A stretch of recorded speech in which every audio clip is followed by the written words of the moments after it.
Sociology is essentially the study of society. Sociologists use empirical research methods such as gathering statistics or doing interviews or doing long-term observations to gather knowledge about the way society works and the way that individuals relate to broader social structures. So unlike philosophy, sociologists tend to look at their work as a form of science where we use scientific methods to get knowledge about the things that we're interested in. We're particularly interested in power structures and the way all kinds of disparate things interrelate. We use an array of criticism and theory to inform our research projects, but increasingly we understand sociology not as a kind of apolitical scientific endeavour, but the very choice of what each individual sociologist tend to research is a political choice. So increasingly we think about sociology reflexively, where the researcher themselves is embedded in the knowledge-making process. Essentially, one of the key things that sociologists are interested in is the distribution of inequality and power in society.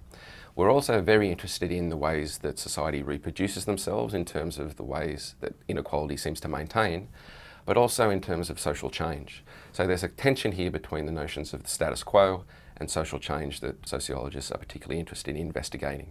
How things stay the same, but also in a very rapidly changing global society, how things change.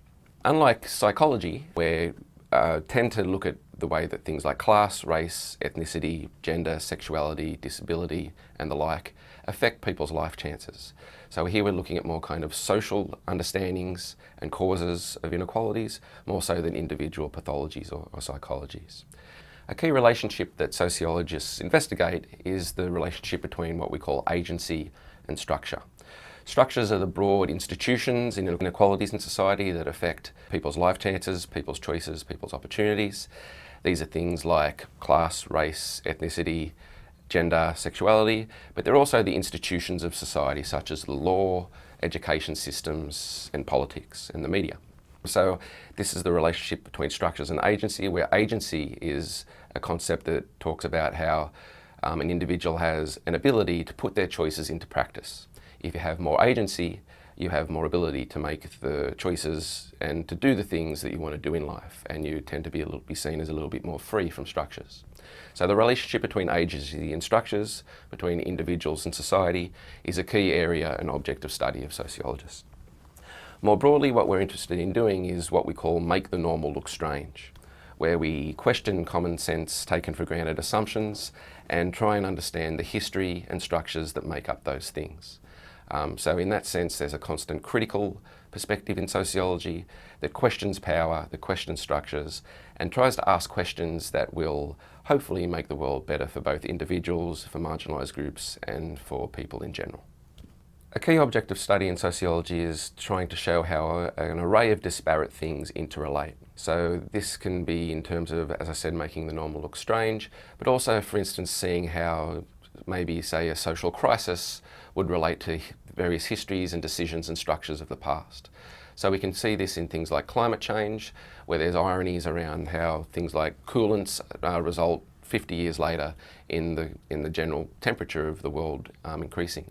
So here we can kind of think about how very broad social structures, the historical decisions made in the past have a profound effects on the way that we live now and how we'll kind of live in the future. In particular here, it's a relationship between the general and the particular is really important. In other words, how private issues relate to public issues and how private troubles are public issues. An example of this, for instance, would be that funding decisions about hospitals have a profound effects on who lives and dies.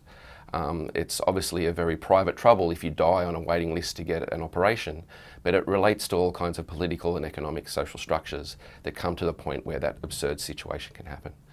So this is again relates to the key issues between agency and structure.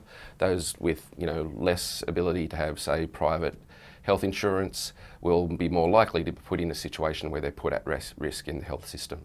So again, this is the kind of inequalities that sociologists are interested in interrogating, interested in affecting public policy, and hopefully having some kind of influence on making these things better.